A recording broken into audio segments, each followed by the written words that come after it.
Broadcasting live from somewhere in the Shadow Realm, this is YuGiOh Deck Talk. Here's your host, Doug Dimmaduel. Hey, welcome to another episode of YuGiOh Deck Talk. Today, we're going to take a look at an anti-meta deck, which is just meant to frustrate the heck out of most of the major player decks that are so prevalent at a lot of the regional tournaments and that are just too darn good to stop. So the whole point of this deck is, I guess more than anything, is to really just frustrate everybody who relies so heavily on a lot of the major strategies that are, like I said, just extremely prevalent right now in today's format, in today's environment. So without further ado, let's just take a look at some of these cards that are perfect for an anti-meta deck to really just frustrate the heck out of whoever you're playing. Now, I mean, as much as I hate trolling, it has to be done sometimes. But now, who am I kidding? It could be fun. This is actually a pretty fun set of cards to build a deck around. The first card, and perhaps my favorite card, just in terms of the artwork and just the type of card that it is Fossil Dyna Pachycephalo. This is a rock type monster, Earth, 1200 attack, 1300 defense. Its effect: if this card is flipped face up, destroy all special summon monsters on the field. Neither player can special summon monsters. This card is awesome. I know it doesn't have a huge attack, it doesn't have a huge defense, but man, this thing is great, especially considering a lot of decks out there solely rely on special summoning monsters onto the field, and if you take away their ability to special summon, well, it could be the end of the game for them unless they have a separate answer, or if they have just a regular monster that's strong enough to get over this Fossil Dyna. Anyway, I absolutely love this card. Another similar card to it that is also definitely usable in an anti-meta deck is YuGiOh the Spiritualist, a spellcaster with only 200 attack but a defense of 1300. Its effect is you can discard one random card from your hand to the graveyard and destroy all special summon monsters on the field. Neither player can special summon monsters.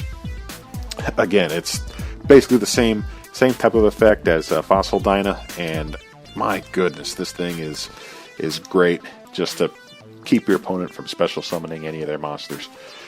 Now, of course, you have all the different barrier statues that are currently out there. I know some people have preference over them because a lot of them are basically the same type of effect, just with their own little twist to it. So, say for example, we have Barrier Statue of the Stormwinds, which is one of my favorites. No monsters can be special summoned except for wind monsters. So it really limits your opponent's playstyle. Like, say for example, they have just mostly dark monsters in their deck or in their extra deck too, and you can pretty much guarantee that they're not going to be playing with wind monsters. This is just another great card to stop them from special summoning. It's got 1000 attack and 1000 defense. Not the strongest card in the world, but I mean, hey, it is what it is. Great card, and also you can do the same thing for, say, a Barrier Statue of the Torrent. It's a water type monster, but I don't necessarily recommend that one, especially when you have seems like we're getting more and more water type monsters that are super formidable. And I mean, I don't know, it really just depends on the opponent that you're playing, but again, these cards are pretty cool. If you get two of them out at the same time with two different ones, like say if you have Stormwinds and you have Torrent, then basically between their two effects, nothing can be special summoned anyway. So in tandem, they work the same way as a Fossil Dyna or YuGiOh the Spiritualist. Moving on to Thunder King Ryo, which is, if I recall, it's a semi-limited card, or maybe it's not. I don't remember. But anyway, this card's effect is neither player can add cards from their deck to their hand except by drawing them. During either player's turn, when your opponent would special summon a monster, you can send this face-up card to the graveyard, negate the special summon, and destroy it. So another really useful tool. I really like the fact that, you know, when you have a lot of decks that players are using searchers and finding specific cards, this takes away their ability to do that. Also, at the same time, what's so great about this card is that, heck, it has 1900 attack power. It has 800 defense, but that attack number is something that you really, really want to see. Pretty strong card. Of course, you have a few spell cards that are also pretty crucial, that can kind of really throw off your opponent's pace. One of which is Heat Wave. And I don't mind running a few of these in the deck as well. Its effect is that this card can only be activated at the start of main phase 1. So it's got to be your first card used during your main phase. Neither player can normal or special summon an effect monster until your next draw phase. I like those odds, seeing as most decks nowadays don't have too many normal monsters, and they typically just have effect monsters. So what that leaves you to do is you have to set your monster until your next draw phase.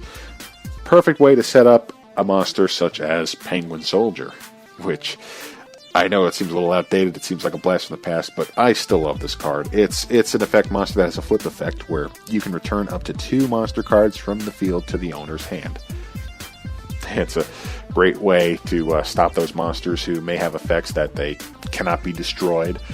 Cannot be destroyed by effects. Well, you're not being destroyed, you're being sent back to the hand. So I personally like Penguin Soldier. That's a great card, especially if your opponent is in a situation where they have to try so hard to tribute summon a monster. Well, you could send it right back to the hand and have them start from scratch. Another great monster is Banisher of the Radiance. Its effect is that any card sent to the graveyard is removed from play instead. Now, this can come in handy with a lot of those special summoning decks that require monsters in the graveyard to be banished, or require or have effects where they're taking monsters out of the graveyard. This just kind of removes that altogether. It's essentially a Macrocosmos trap card in monster form. It has a 1600 attack power. Not terrible for a level 3 monster. 0 defense, but, hey, it is what it is. So those are basically the majority of the monsters, although I do have maybe 2 more recommendations, one of which being Neospatian Grand Mole. Its effect is kind of similar to the Penguin Soldier. Its effect is that at the start of the damage step, if this card battles an opponent's monster, you can return both the opponent's monster and this card to the hand. Pretty self-explanatory. This card is very, very good. Now, next we have Guiding Ariande. I like this one a lot just because you may end up having Solemn Strike or Solemn Warning, which require you to pay life points in order to activate. So basically what this card does, its pendulum effect is you do not pay life points to activate counter trap cards. Also, you do not discard to activate counter trap cards. Great card to have in your pendulum zone. This can be very crucial depending on what trap cards you're also running in your anti-meta deck. And I know a lot of cards that are really against the meta do require some kind of cost. So this will really help you keep your life points intact, and excellent card to have. I highly recommend it. So moving on to spell and trap cards. I like to run a few copies of Pot of Duality just to keep my deck moving, since my anti-meta deck has no special summoning involved. The consequence is really non-existent. If you're not familiar with Pot of Duality, you excavate the top 3 cards of your deck and add 1 of them to your hand. Also, after that, shuffle the rest back into your deck. You can only activate 1 Pot of Duality per turn, and you cannot special summon during the turn you activate this card. Like I said, inconsequential for an anti-meta deck when you're not special summoning anything. Definitely worth having. I mean, might as well have 3 copies of that in your deck if you're going to be playing this. A trap card that I really like is Lose 1 Turn. Again, if you don't have one of your monsters out there who are preventing special summons, this card also helps to slow down your opponent. Activate this card only when you currently control no special summon monsters. While a monster is face up on the field, negate its effects during the turn that monster was special summoned. If an effect monster is special summoned in attack position, change it to defense position. Great card. I also like to run a copy of Compulsory Evacuation Device. It's limited to 1, but it's definitely worth having. It's just a trap that makes you return 1 monster on the field to its owner's hand. Great way to just, if your opponent has a boss monster out there or something they worked hard to get out onto the field, just send it right back to their hand. Of course, I like to also run Breakthrough Skill. It targets one face-up effect monster your opponent controls. Negate the effects of that opponent's face-up monster until the end of this turn.